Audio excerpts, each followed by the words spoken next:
Someone forwarded a video to me today that talks about, I believe, October 30th. And in the video, they're talking about how that's the closest that Three Eye Atlas is going to be to us. And there's some other calculations for why the earth is going to be vibrating at a certain frequency, and this other thing is happening, and how it's supposed to bring humans to this vibrational frequency in mass and erupt into this mass spiritual awakening. And they wanted to know what I thought about it. I don't really think anything of it. I am part of the spiritual community. Yes, some of these things make sense to me. Yes, sometimes I look at, some of the woo-woo spirituality and I'm like, okay, that checks, that makes sense. But other times I'm like, that just kind of sounds a little bit like the rapture, but for spiritual people. We're all looking at what's coming up, what's going to happen. Solar flares affecting our DNA on this day, the Schumann resonance vibrating, and the screen is just totally white. This is unprecedented.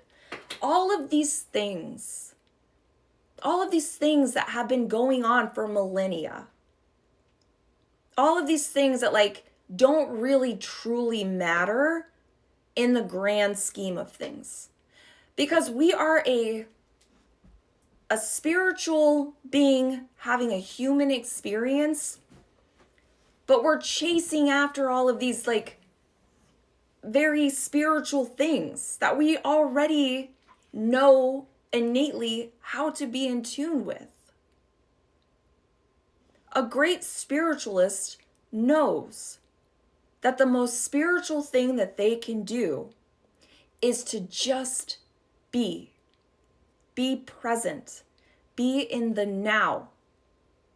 We need to stop trying so hard to get ahead of ourselves. This is where we fall into all of these traps, much like organized religion has fallen into. We all want to have some magical identity. We want to be a Pleiadian or a Syrian or a Lyran starseed. We all want to be from here or from there, and we all want to try to figure out how to get home.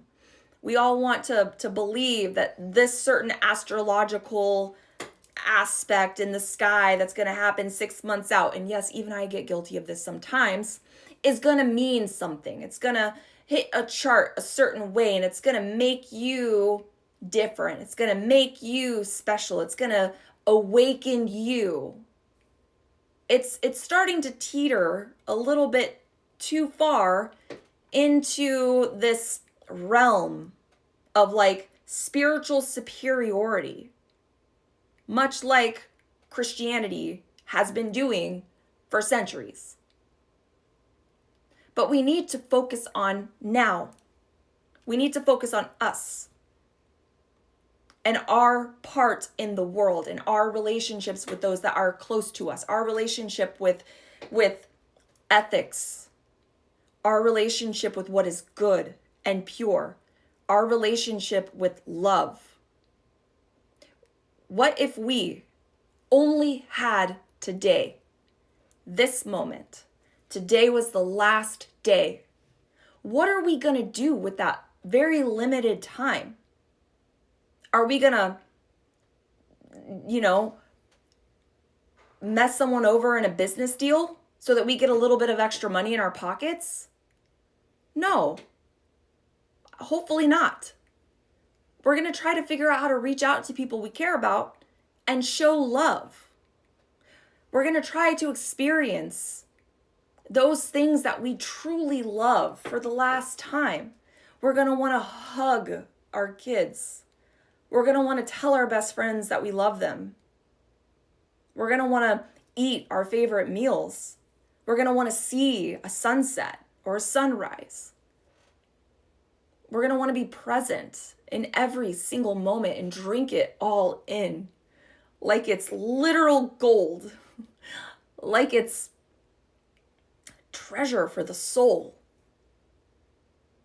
We need to get back to that. We need to stop trying to chase after all of these identities that have nothing to do with what we're here for.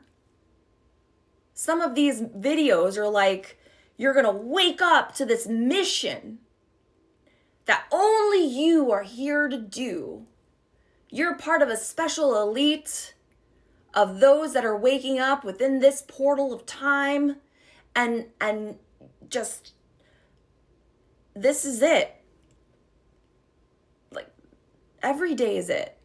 Every day is it.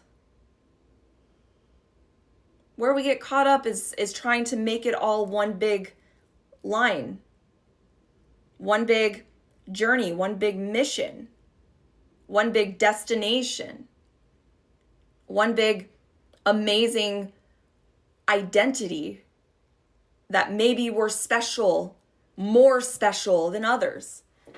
But the truth is that we are all special. We are all different, but there's no hierarchy. Who's better? Who's more enlightened? Who's awake? Who's not? Who's 3D? Who's 5D? Who cares about, touching grass and meditation? Or who cares about football games and buying the newest Gucci bag? Like, it's all part of everybody's journey. And we need to stop. We need to stop focusing on what other people are doing and get back in touch with ourselves and our ethics. Ethics are so important, and that's very much a big piece that's missing from what is happening. Imagine if everybody lived in alignment with love and respect. How would we act differently? Would we stop things like genocides from happening? Would we allow that to even be a thing? Would we cheat people out of their money? Would we allow things like inflation to happen or monopolies? Would we allow things like healthcare to be unaffordable? Would we cheat on our partners?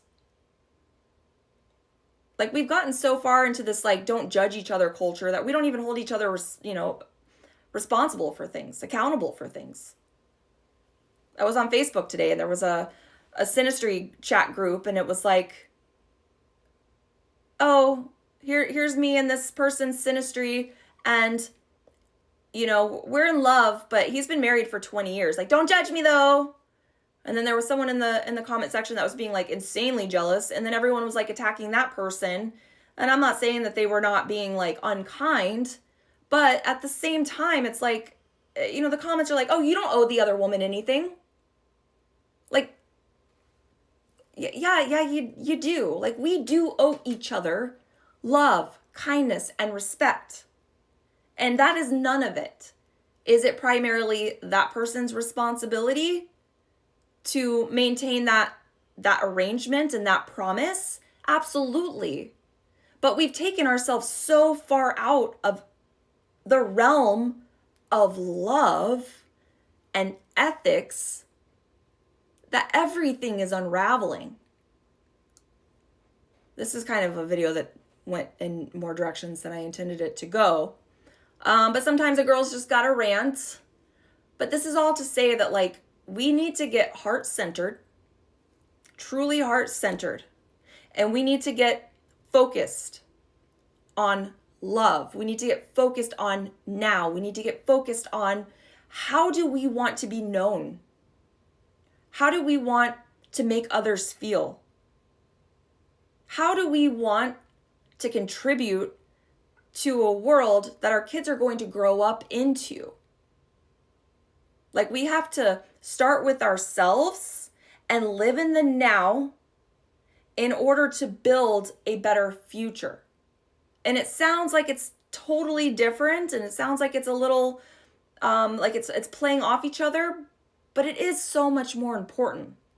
So we need to get back centered within ourselves and within our hearts. And just by virtue of the fact that we are doing that, that's when we'll see beauty really start to grow. So that's my rant for the day. Have a good night, guys. Bye.